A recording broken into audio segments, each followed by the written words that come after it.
Republicans are the party of liberty, equality, and justice for all.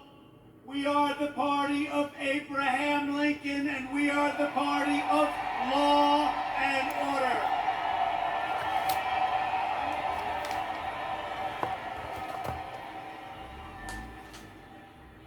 Think of what we've done. We will have close to 300 federal judges appointed and approved by the end of my first time. That's an all-time record. That's an all-time record.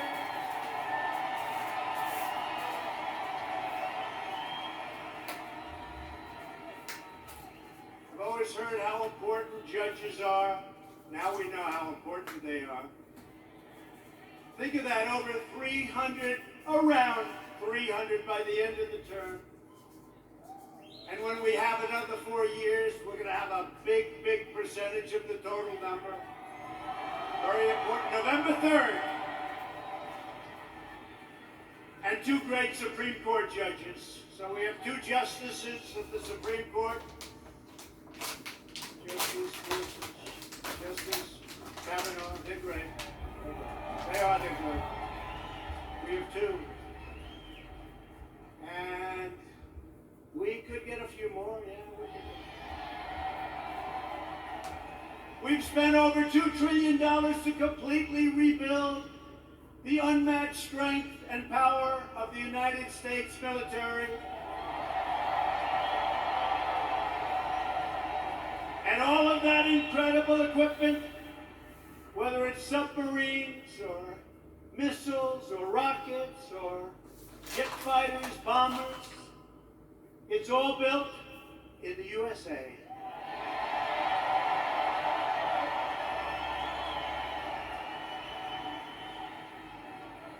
We passed VA choice. Thank you very much, Jim. Where's my senator? Jim Inhofe. You better vote for him. He's running. He's great.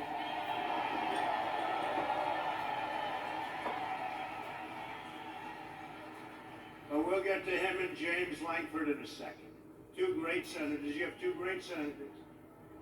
So we passed VA choice. So if you're a veteran, for years and years, they wanted to do it for almost 50 years. We got it done. We get a lot of things done. And so if you're a veteran and you have to wait in line for 1 week, 2 weeks, 3 weeks, 5 weeks, 7 weeks, 2 months, what happens is you go outside, you get a private doctor, you get fixed up, and they pay your bill. We take care of the bill. We take care of the bill, and you get immediate service. It's never happened before, and our approval rating at the VA is now 91%. That's how good it is. Never been anywhere near that number. Never been anywhere near that number. And VA accountability. We had a lot of bad people in the VA. People that didn't love our vets. People that were sadistic. People that stole. A lot of bad people. You couldn't get rid of them because they were, let's say it could be unions, it could be civil service, right? Let's just say. And so you couldn't get it done. That was another one. For decades and decades, they wanted to get it changed. And I got it done with those people and your congressman, who I'm going to introduce. VA accountability, and now somebody treats our veterans badly. And we look at them, and what do we say? We say, you're fired. Get out, right? Get out. They got rid of a lot of bad people that were there for a long time, sort of like me in Washington, draining the swamp. I never knew it was so deep, but it's happening. It's happening. I never knew it was so deep. It's deep and thick and a lot of bad characters. Thank you. We're lowering the price of prescription drugs, making our allies pay their fair share. They get a big bargain on drug prices, and enacting fair trade deals that finally, after all these years, put America first. I've been saying it for a long time. We passed the largest tax cuts in the history of our country. The Democrats want to raise your taxes. Tell me about that. Tell me about that. I guess I'm old-fashioned. You know, all my life, I heard politicians want to lower taxes, not raise them. If you could lower them, you couldn't lose. The Democrats want to substantially raise your taxes. How do you figure that? And regulation cuts, we passed more regulation cuts than any administration in the history of our country.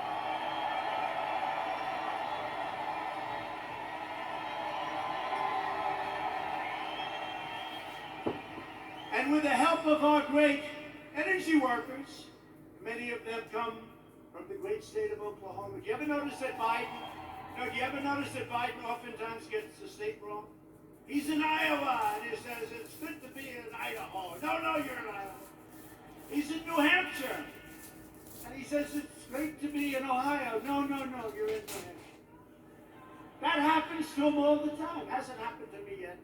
You know, when that happens, there's nothing you can do to make up for it. You might as well just walk off the stage because the speech is a disaster. Right? But we just turned the United States into the dominant energy superpower of the world.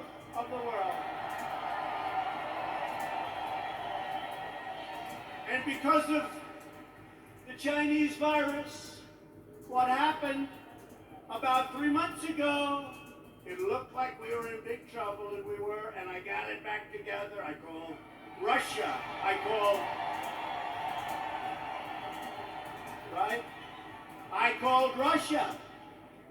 I called Saudi Arabia. And believe it or not, I called Mexico. Mexico was a little bit tough. That's called OPEC Plus. Did you ever hear of OPEC Plus? That's OPEC plus plus. And we got them to do the right thing, and we have our energy back to almost $40 a barrel, meaning you have an energy business in there. Almost $40 a barrel. A couple of months ago it was zero, and we were going to lose 10 million energy jobs, 10 million jobs. So Texas and Oklahoma and North Dakota and many other states would have been hurt. Now you think you could be hurt there? You try putting AOC in charge of your energy.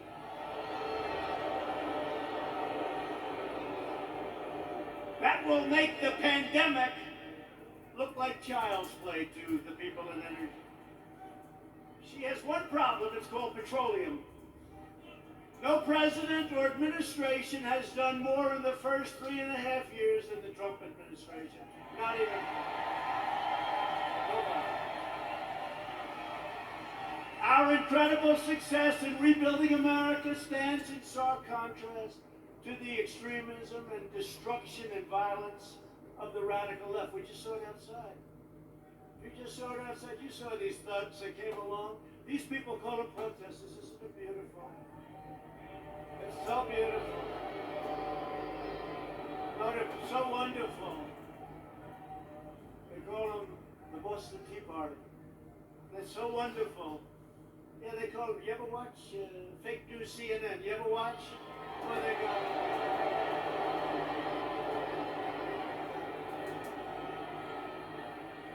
How about the CNN anchor? You know, did a little shave job in the head, which is fine. And he's standing in front of a building. saying things are very peaceful here, and the building is, it looks like the biggest fire I've ever seen. The whole town is burning. It's like the biggest fire, and he said, things are very good here, Anderson. I think it's these are wonderful people, Anderson. You ever see that?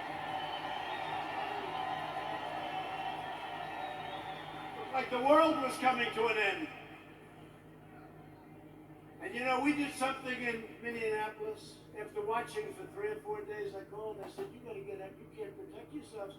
I got them to take 8,000 National Guardsmen. And in 1 hour, it all ended, and they rode through the next 3 weeks with no problem.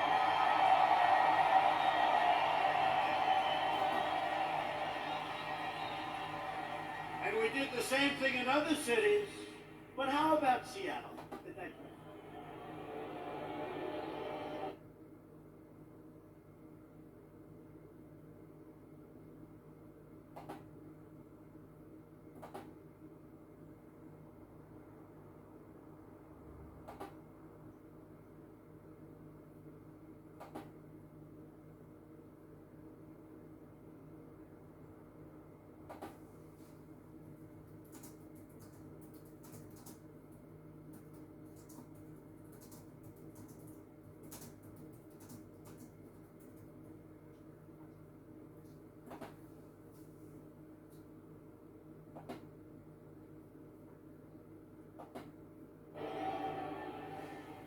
So they take over a big chunk of a city called Seattle. I mean, we're not talking about some little place. We're talking about Seattle. Have you ever been to Seattle? They took over a big chunk, and the governor, who's radical left, all of these places I talk about are Democrat. You know that. Every one of them.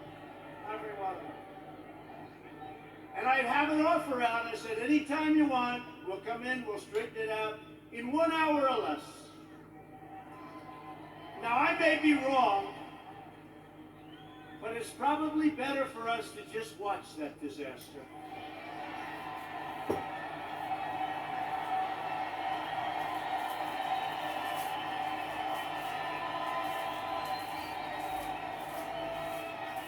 I flew in with some of our great congressmen who we're going to introduce in a second, and I said to them, Congressman, what do you think? I can straighten it out fast? Should we just go in? No, sir. Let it simmer for a little while. Let people see what radical left Democrats will do to our country.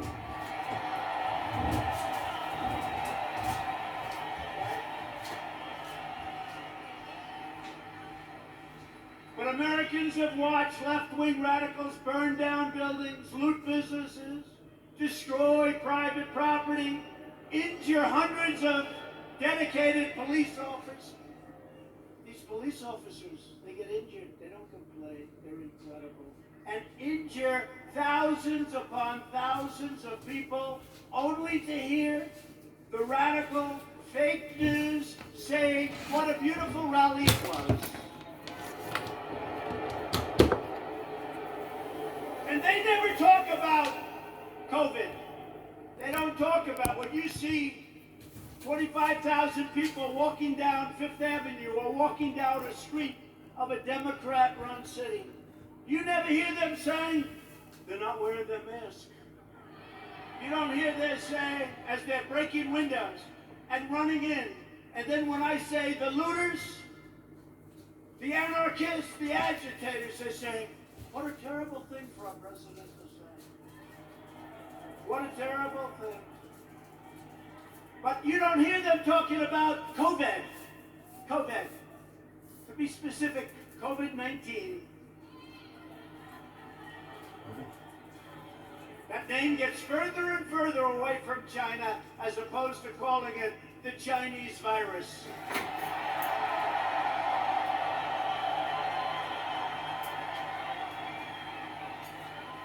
And despite the fact that I have done a phenomenal job with it, I shut down the United States to very heavily infected, but all people from China in late January, which is months earlier than other people would have done it, if they would have done it at all. I saved hundreds of thousands of lives. We don't ever get even a mention. Then I closed it down to Europe early. Closed it down because I saw what was happening. And by the way, most people said, don't do it. Don't do it. We saved hundreds of thousands of lives. And all we do is get hit on like we're terrible. And what we've done with the ventilators and with the medical equipment and with testing, testing is a double-edged sword. We've tested now 25 million people. It's probably 20 million people more than anybody else. Germany's done a lot. South Korea's done a lot. They called me, they said, the job you're doing, here's the bad part. When you do testing to that extent, you're going to find more people, you're going to find more cases. So I said to my people, slow the testing down, please. They test and they test. We got tests that people don't know what's going on. We got tests. We got another one over here. The young man's 10 years old. He's got the sniffles. He'll recover in about 15 minutes. That's a case. Add up to it. That's a case. That's a case.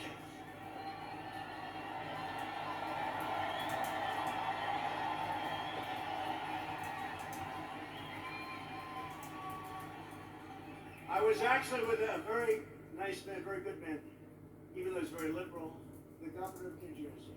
Right? We know? Now listen, he said to me something that's amazing. New Jersey was very heavily hit, very hard hit. Thousands of people. He said with thousands of people that died, thousands of people, there was only one person that died under the age of 18. Would you believe that? Which tells me one thing, that kids are much stronger than us. When you see a little kid running around saying, boy, oh boy, do you have a great immune system. How about a piece of your immune system? They don't even know about this. Let's open the schools, please. Open.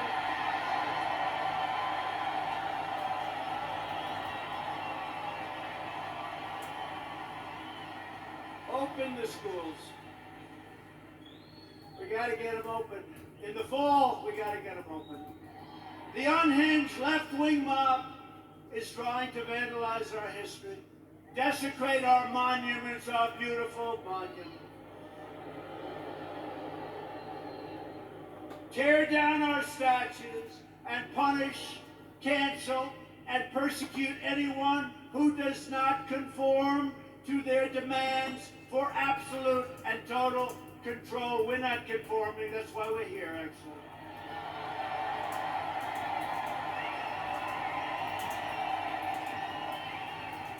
This cruel campaign of censorship and exclusion violates everything we hold dear as Americans. They want to demolish our heritage so they can impose their new oppressive regime in its place. They want to defund and dissolve our police departments. Think of that. And I heard it for the first time 2 weeks ago. I said, well, that one, I mean, they're only kidding. I said, they're not. Minneapolis, you see what's going on? They're not kidding. They got a lot of problems. They'll have a lot of problems. Hey, it's 1 o'clock in the morning, and a very tough, I've used the word on occasion, hombre. A very tough hombre is breaking into the window of a young woman whose husband is away as a traveling salesman or whatever he may do. And you call 911, and they say, I'm sorry, this number is no longer working. By the way, you have many cases like that, many, whether it's a young woman, an old woman, a young man, or an old man, and you're sleeping. So what are you going to do, right? So they wanted to fund, they really did, this is a serious movement. And in Minneapolis, the council's already passed it. In Seattle, you see what's going on there, it's even worse, okay? These people are stone cold crazy. They're crazy. So if you want to save your heritage, you want to save that beautiful heritage of ours. We have a great heritage. We're a great country. You are so lucky I'm president. That's all I can tell you.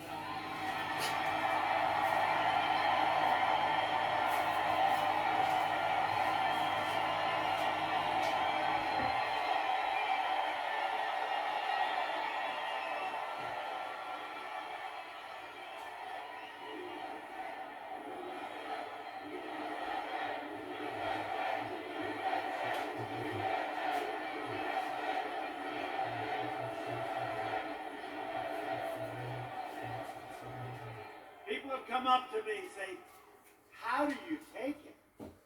I say, do I have a choice? Do I have a choice? We deal with a lot of bad people, but we're winning.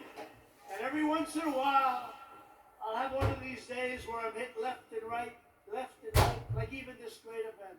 What if you could have seen outside, or if you could have heard the reports, oh, it's COVID, it's this again.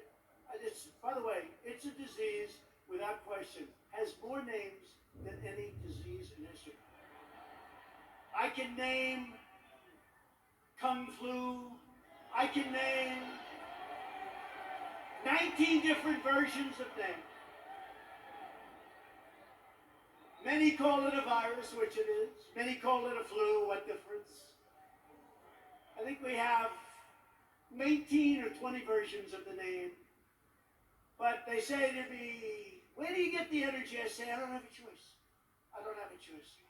You know, it was interesting to show you how fake they are.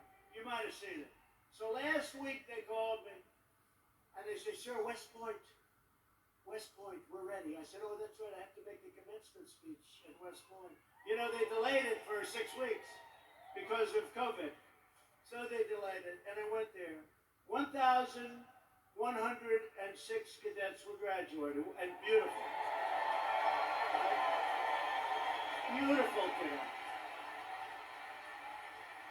So, just to show you how bad the fake news is. So, they say to me, sir, we're ready to go. I say, let's go. This is after saying hello to a lot of cadets, inspecting little areas of a building that was very exciting. Actually, it's beautiful, very old. Studied a lot of our great generals, some of our presidents that went there. West Point is beautiful, right on the Hudson River. But after an hour, general that runs it is fantastic guy. After an hour, we land. Do some more inspections, and they say, sir, are you ready?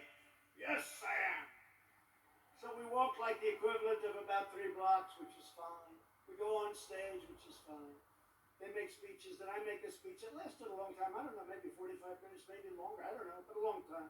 The sun is pouring down on me. Okay? But they said to me before the speech, sir, would you like to salute each cadet? Each single cadet, or maybe there'll be groups of 2. Would you like to salute like this? Yes. Like this. Almost 600 times. You know what that is? 600 times!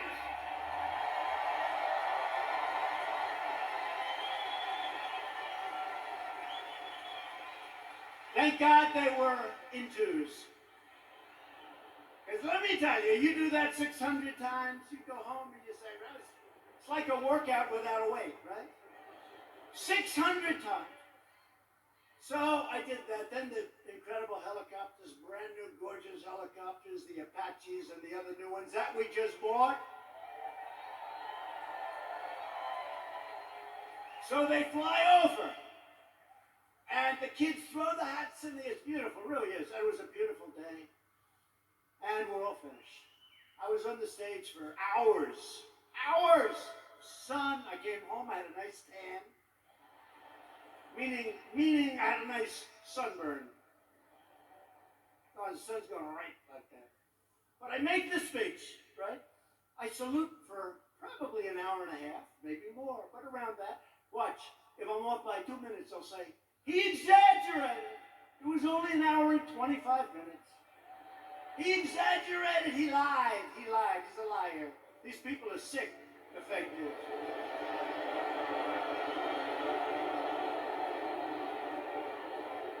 So then, I finished saluting my final salute. I said, thank goodness. Thank you very much. But think of it. So, essentially, almost 600 times. Now, the general says, sir, are you ready? I said, I'm ready, General. Where are we going now? You have to understand, I left early in the morning to get there. Now it's sort of late in the afternoon. A lot of these fakers were with us. So they know. He said, sir, we can now leave the stage. I said, great, General, let's go. I'll follow you. And he goes like this, right here, sir.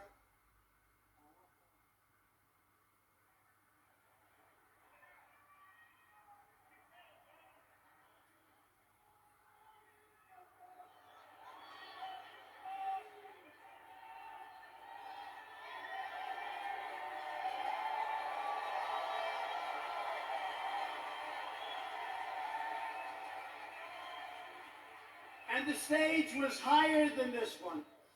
And the ramp was probably 10 yards long. I say, General, now you got to understand, I have the whole Corps of Cadets looking at me. And I want them to love their president. I did this big thing. I love them. I love them. They're incredible. And they do. I said, General, I got myself a problem, General. Because I'm wearing leather bottom shoes, which is good if you're walking on flat surfaces. It's not good for ramps. And if I fall down, look at all those press back there. Look at that.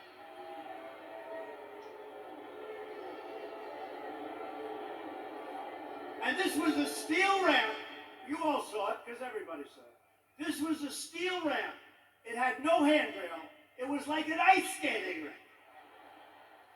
And I said, General, I have a problem. And he didn't understand that at first. I said, there's no way. You understood? I just saluted almost 600 times. I just made a big speech. I sat for other speeches. I'm being baked. I'm being baked like a cake. I said, General, there's no way I can make it down that ramp without falling on my ass, General. I have no railing. It's true. So I said, is there like something else around? Sir, the ramp is ready to go. Grab me, sir. Grab me. I didn't really want to grab him. You know why? Because I said, that'll be a story too. So now I have a choice. I can stay up there for another couple of hours and wait till I'm rescued. Or I can go down this really steep, really, it's an ice skating rink. It's brutal. So I said, General, get ready because I may grab you so fast. Because I can't fall with the fake news watching. If I fall,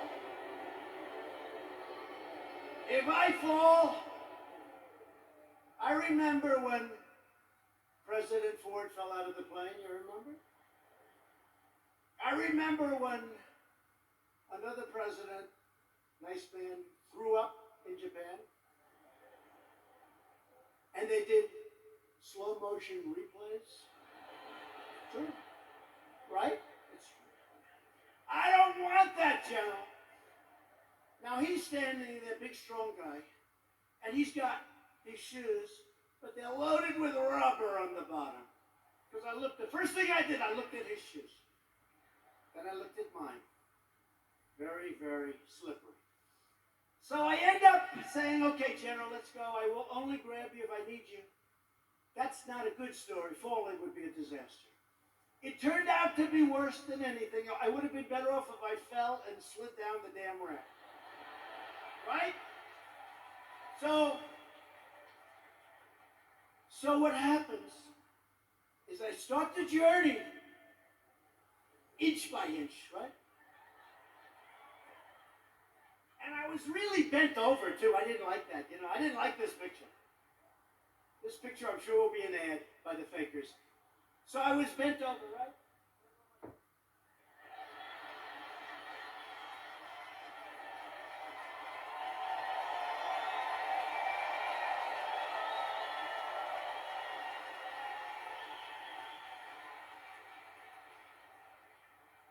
And then we finally reached almost the end. And the fake news, the most dishonest human beings, they cut it off. You know why?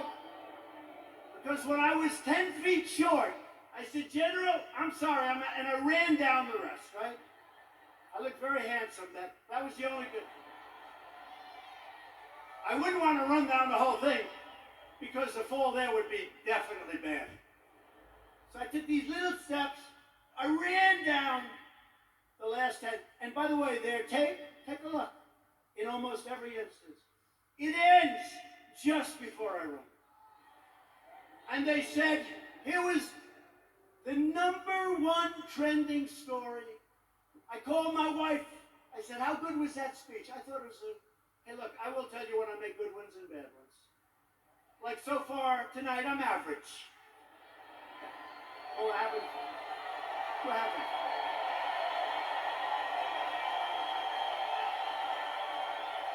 so far tonight. But I called my wife and I said, how good was it, darling? She said, you're trending #1. I said to our great First Lady, I said, let me ask you a question.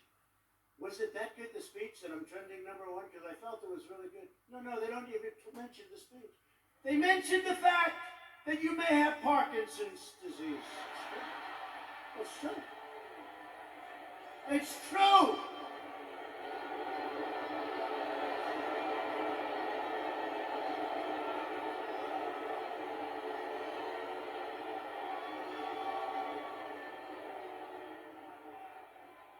They say there's something wrong with our president. I'll let you know if there's something wrong, okay? I'll let you know if there's something. I'll tell you what, there's something wrong with Biden, that I can tell you.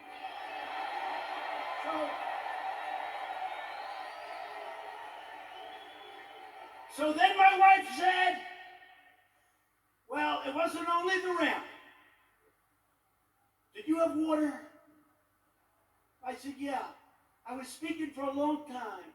I didn't want to drink it, but I wanted to wet my lips a little bit. You know, you're working hard up there with the sun pouring down on you. I love this location. The sun's like this. This way they save on lighting, right? That's why they did it probably. So what happens is I said, what does it have to do with water? They said, you couldn't lift your hand up to your mouth with water. I said, I just saluted 600 times like this. And this was before I saluted. So what's the problem? She said, well, I know what you did. You had on a very good red tie. That's sort of expensive. It's silk because they look better. They have a better sheen to them. And I don't want to get water on the tie. And I don't want to drink much. So I lifted up the water. I see we have a little glass of water. Where the hell did this water come from? Right? Where did it come from? And I looked down at my tie, because I've done it. I've taken water